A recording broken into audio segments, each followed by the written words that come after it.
Good morning दोस्तों। राधे राधे। आज बहुत ही गहरी बात कहूँगी कि अपना वो होता है जो दुख में काम आए, सुख में चाहे आए चाहे ना आए। मुसीबत में ही पता चलता है कि कौन अपना कौन पराया। इसलिए अपनों के साथ मुसीबत में दुख में हमेशा खड़े रहो, कभी भी उनसे पीछा मत छुड़ाओ। कुछ लोग ऐसे होते हैं जिनके साथ हम कितना भी अच्छा कर ले, कितना भी एहसान कर ले, कितनी भी मदद कर दे, लेकिन उनकी जब फितरत बेईमानी की हो ना तो वो अपनी बेईमानी दिखाएगा ही दिखाएगा। इसलिए सोचो और समझो। अगर एक बार अगर कोई अपनी फितरत ऐसी दिखा दे तो दूसरी बार उस पर भरोसा मत करो दोस्तों। मैंने किया है। मेरी एक फ्रेंड थी जिसे मैं अपना मानती थी। उसने एक बार अपनी फितरत दिखाई थी। जब तक ज़रूरत थी तब तक अपना ज्योति ज्योति मेरा नाम लेती रहती थी, लेकिन बाद में उसने अपनी फितरत दिखा दी। फिर उसने मुझसे फिर क्लोज आ गई, मुझसे फिर बात की।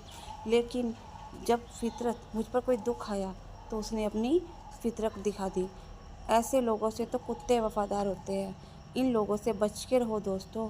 और अपनों को हमेशा कभी भी अकेला मत छोड़ो। दुख में हमेशा उसके साथ खड़े रहो।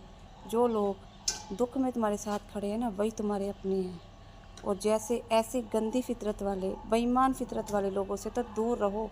और भगवान भी ऐसे लोगों को एक ना एक दिन सज़ा ज़रूर देता है, जो किसी के किए हुए एहसान को भुलाकर उसको इतना बुरा उस बंदे के साथ बुरा करता है। वो बंदे दुनिया में और इस समाज में रहने के लायक नहीं है। इस समाज पर कलंक है वो। और कलंक होने के साथ साथ वो ऐसे लोग हैं जो समाज में रहने के लायक ही नहीं है। बिल्कुल भी समाज में रहने के लायक नहीं है। और उस दूसरे बंदे के दिमाग में ये फिट कर देते हैं कि किसी पे विश्वास ही ना करो। पहले तो काम के लिए उसके पीछे पीछे ढूंढते हैं, उसके बाद जब काम हो जाता है तो फिर फेंक देते हैं उसको निकाल के अपनी लाइफ से। उसको कुछ भी नहीं समझते।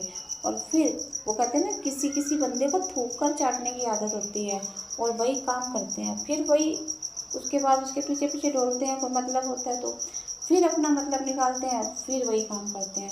तो दोस्तों, अगर एक बार कोई आपके साथ ऐसा करता है ना तो सावधान हो जाइए। उस बंदे पर विश्वास ही ना करो। जो एक बार ऐसा कर सकता है ना, वो दूसरी बार भी करेगा, 10 बार भी करेगा, 1000 बार करेगा। और ऐसे बंदों पर विश्वास मत कीजिए। मेरी लाइफ में भी मेरी कुछ लेडीज़ ऐसी आई जो मतलब के टाइम अपनी, और जब मतलब पूरा होते ही बदल गई। अरे, तुम लोग तो समाज में रहने के लायक ही नहीं हो। कलंक को तुम समाज में। नमक हरामी तुम्हारी रग रग में, तुम्हारी खानदानी प्रॉपर्टी है कि तुम नमक हरामी वहीं से सीखे हो। तुम्हारे खानदान में भी, खानदान तक में नमक हरामी बसी है। और ये तुम्हारी जो प्रॉपर्टी है ना, खानदानी प्रॉपर्टी तुम्हें मिली है अपने परिवार से।